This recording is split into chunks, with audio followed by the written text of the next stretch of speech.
Joining me now to take up that and the deep state judiciary's apparent war against President Trump and his administration, one of the smartest fellows in the country, Attorney David Rivkin, Senior Fellow at the Foundation for Defense of Democracies. David, good to have you with us.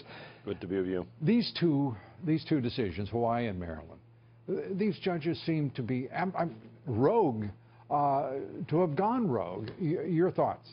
They've gone rogue. They ruled in a way that's contrary to the Constitution, which gives to two political branches acting jointly, as the case here, nearly absolute authority in this area. But more importantly than that, they also actually gone rogue vis-a-vis the Supreme Court.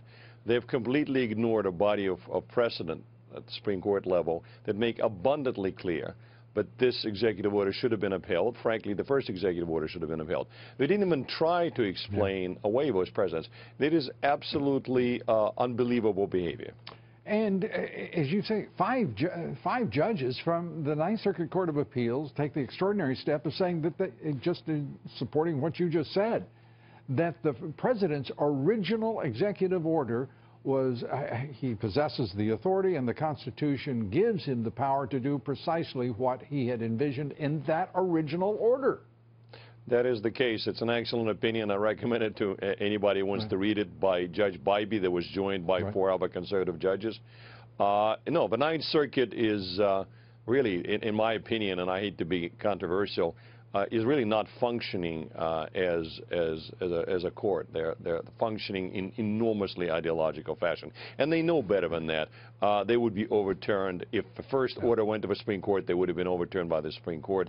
These decisions would be overturned by the Supreme Court, where I guess the remaining adults of the judiciary reside. It is becoming very obvious that there is a deep state within the judiciary itself, at least to me. Would you concur with that? Because this is happening too often, and too often the object of this attack is the Trump administration itself. It is, and let me put it this way. It's beyond sort of liberal judges voting their policy views and not the law. There's a view that I've heard expressed that there is such deep antipathy towards Trump on the part of some judges.